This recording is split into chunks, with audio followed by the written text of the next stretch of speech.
প্রিয় শিক্ষার্থী বন্ধুরা আসসালামু আলাইকুম। হাজির হয়ে গেলাম তোমাদের অনেকেরই কমেন্টসের আরও একটি ভিডিও নিয়ে। তোমরা অনেকে বলছিলে যে ম্যাডাম ট্রাফিক জ্যাম প্যারাগ্রাফটি অর্থ সহকারে দেন, তাই হাজির হয়ে গেলাম তোমাদের কমেন্টস অনুযায়ী। তো আজকের প্যারাগ্রাফটি হলো ট্রাফিক জ্যাম অর্থাৎ যানজট। এই প্যারাগ্রাফটি আমি তোমাদেরকে বাংলা অনুবাদ সহ খুবই সুন্দরভাবে বুঝিয়ে দিব। আশা করি ভিডিওটি না টেনে শেষ পর্যন্ত দেখে নিবে। আর কোনো ভিডিও প্রয়োজন হলে অবশ্যই আমাকে কমেন্টসে জানিয়ে দিবে। আর ভালো লাগলে আমার চ্যানেলটি সাবস্ক্রাইব করে পাশে থাকবো। ধন্যবাদ। তাহলে চলো শুরু করা যাক। Traffic jam is a common and regular problem in our country. যানজট আমাদের দেশে একটি সাধারণ এবং নিয়মিত সমস্যা। Traffic jam means a long line of vehicles struck in jam. যানজট মানেই জ্যামে আটকে থাকা যানবাহনের দীর্ঘ লাইন। It is a common affair in the big cities and towns. বড় শহর এবং শহরে এটি একটি সাধারণ ব্যাপার। It is one of the major problems of modern time. এটি আধুনিক সময়ের অন্যতম প্রধান সমস্যা। It usually happens near the bus station or the railway crossing or a big market. এটি সাধারণত বাস স্ট্যান্ড বা রেল ক্রসিং বা বড় বাজারের কাছেই ঘটে। It is seen most often at the office time. এটি অফিস টাইমে প্রায় দেখা যায়। There are many causes of traffic jam. যানজটের অনেক কারণ রয়েছে। Increasing the number of vehicles are the main causes of traffic jam. যানবাহনের সংখ্যা বৃদ্ধি যানজটের প্রধান কারণ।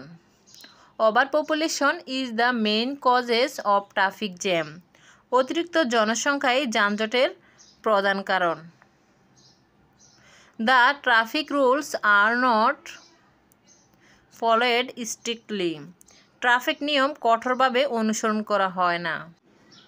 Traffic jam causes great sufferings to the passengers. যানজটের কারণে যাত্রীদের চরম দুর্ভোগ পোহাতে হচ্ছে। The peoples loss their valuable time. মানুষ তাদের মূল্যবান সময় নষ্ট করে। It is a boring moment. এটি একটি বিরক্তিকর মুহূর্ত। The serious patients carrying ambulances cannot reach to the hospital for traffic jam.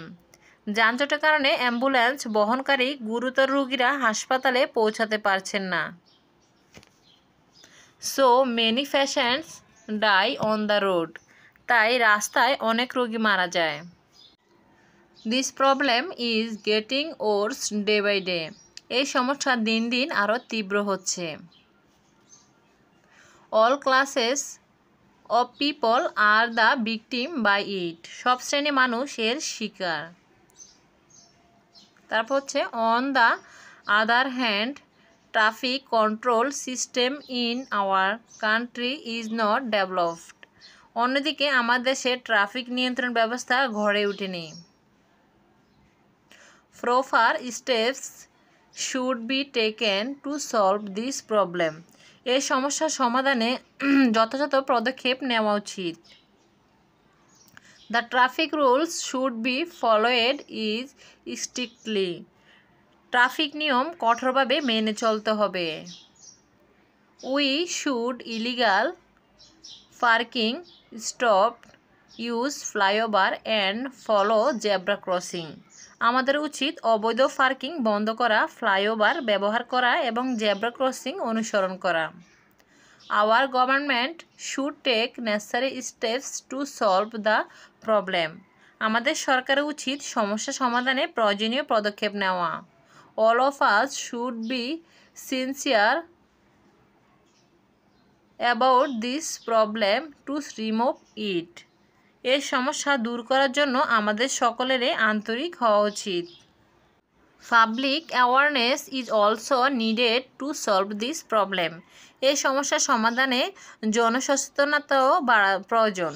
তো বন্ধুরা, আমার প্যারাগ্রাফটি আজকের মতো এখানেই শেষ। জানি না কেমন হয়েছে, যদি মনের অজান্তে কোনো প্রকার ভুল ত্রুটি হয় থাকে প্লিজ সবাই ক্ষমা দৃষ্টি দেখবে। আর কোনো ভিডিওর প্রয়োজন হলে অবশ্যই কমেন্টসে জানিয়ে দিবে। আমার প্রত্যেকটা ভিডিও কিন্তু আমি খুবই ইজিভাবে লেখার চেষ্টা করি, জানি না তোমাদের কেমন লাগে। যাই হোক, অবশ্যই আমাকে আর কোনো ভিডিওর প্রয়োজন হলে কমেন্টসে জানিয়ে দিবে। আর আমার ভিডিওগুলো যদি তোমাদের ভালো লাগে বা উপকারে আসে, তাহলে নিত্য নতুন এরকম আরও শিক্ষামূলক ভিডিও পেতে অবশ্যই আমার ইউটিউব চ্যানেলটি সাবস্ক্রাইব করে দিবে। যারা ফেসবুক থেকে দেখতেছো তারা অবশ্যই পেজটি ফলো করে পাশে থাকবে। ধন্যবাদ সবাইকে। আজকের মতো এখানেই সমাপ্তি। আল্লাহ হাফিজ।